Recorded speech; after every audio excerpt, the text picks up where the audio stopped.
In the summer of 1895, a 13-year-old boy committed an act so shocking that he became the youngest patient ever admitted to Britain's most notorious asylum for the criminally insane. This is the true story of Robert Coombes and the dark secret hidden behind a locked bedroom door in East London. The setting. Picture London in the 1890s. Queen Victoria sits on the throne. The eastern districts are filled with working families living in cramped terrace houses where everyone knows everyone else's business.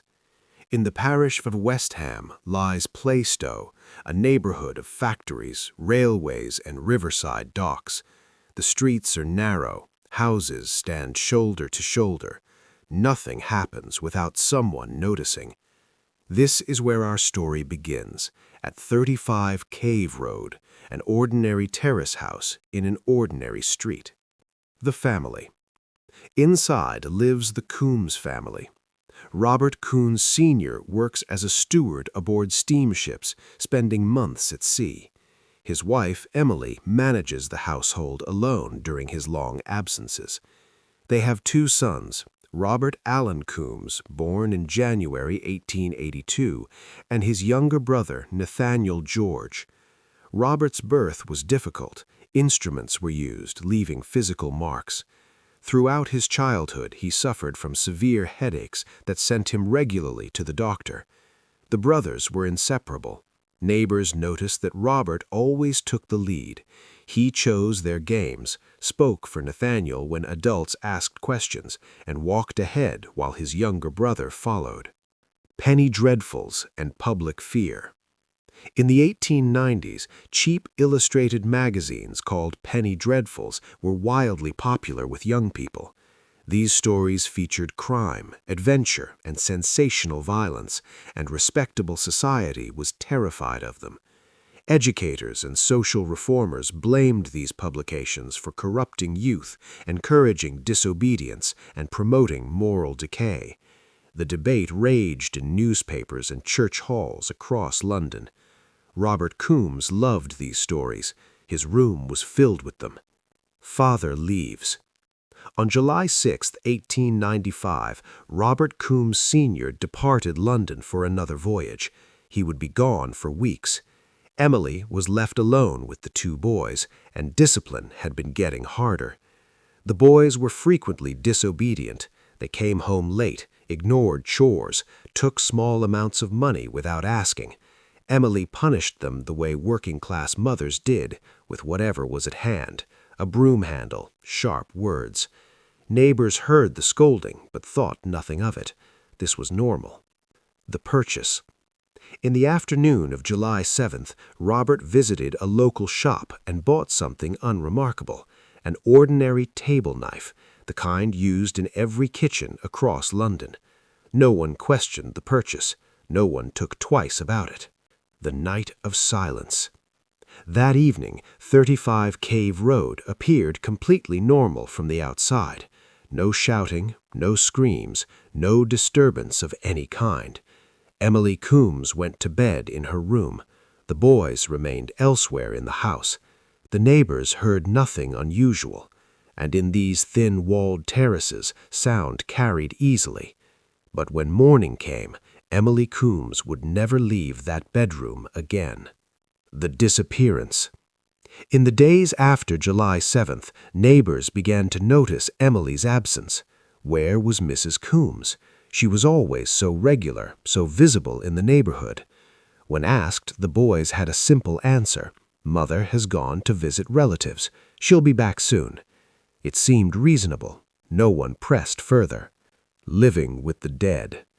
Inside the house, life continued in a grotesque imitation of normalcy.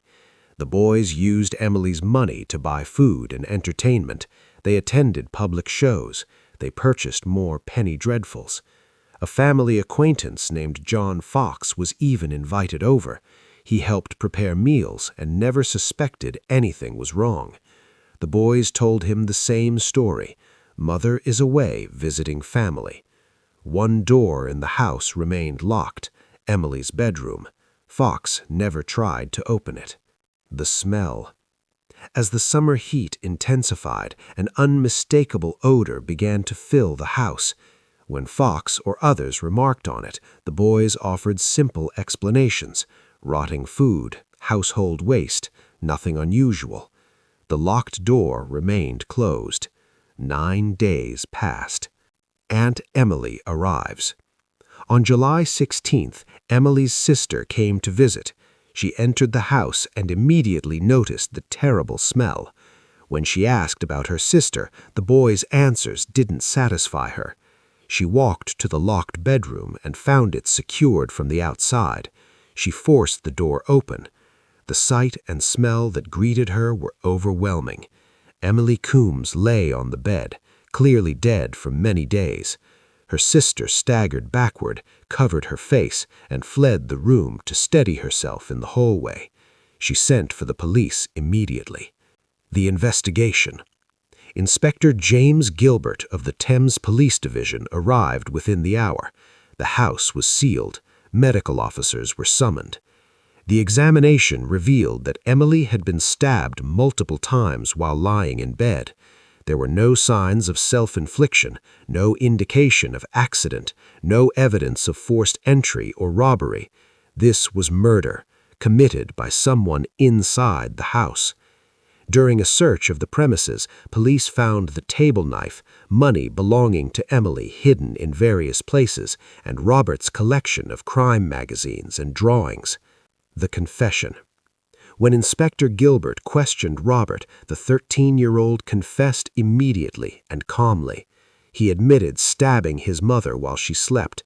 He showed no distress, no remorse, just matter-of-fact acknowledgement. At the police station, he repeated the confession. It was written down and signed. Nathaniel admitted he had known about the murder beforehand, but denied taking part in the killing itself. He had helped conceal the body and kept the secret for 9 days. John Fox maintained he had believed the story about Emily visiting family and had no knowledge of what had happened. Medical evidence. Robert Coombes was committed to Holloway Prison to await trial. During his confinement, his behavior was deeply disturbing. He laughed at inappropriate moments. He drew pictures of gallows. He wrote bizarre documents distributing imaginary fortunes to various people.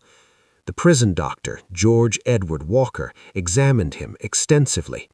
Dr. Walker noted Robert's difficult birth, his history of headaches, and what he described as a disordered state of mind. Another doctor, John Joseph Griffin, who had treated the family previously, testified about Robert's long-standing nervous complaints. The central question emerged: was Robert insane? The verdict. The trial began on September 9, 1895, at the Central Criminal Court before Justice Kennedy. The courtroom was packed. The prosecution presented the facts: the stabbing, the concealment, the confession. The defense didn't dispute that Robert had killed his mother. Instead, they argued he hadn't understood what he was doing, that he was, in legal terms, insane. The jury questioned the medical witnesses carefully. Could Robert understand right from wrong? Did he know the nature of his actions?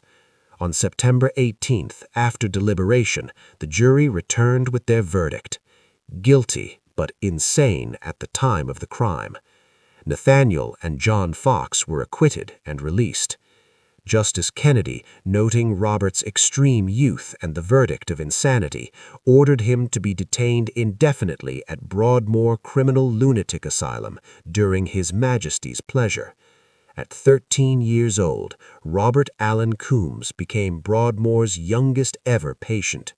Public controversy. The verdict ignited fierce debate in the London press. Some newspapers praised it as medically sound and humane, given Robert's age and condition. Others called it an outrageous miscarriage of justice. They pointed to the careful concealment and argued this proved Robert knew exactly what he was doing. The discovery of penny dreadfuls in his room reignited the moral panic. Were these violent stories to blame? Had cheap literature corrupted an impressionable mind? or was this simply convenient scapegoating? The later years. Robert remained at Broadmoor for 17 years. In 1912, at the age of 30, he was released and immediately left England. He emigrated to Australia, where he lived quietly and anonymously for the rest of his life. In 1949, Robert Allen Coombes died in Australia, 54 years after the murder that had made him infamous. The case of Robert Coombes raises questions that remain unanswered even today. Was he truly insane, or did a 13-year-old boy manipulate the justice system with the help of sympathetic doctors? Did penny dreadfuls influence his actions, or was this a tragedy that would have happened regardless? Why did he do it? Was it rage against his mother's discipline, a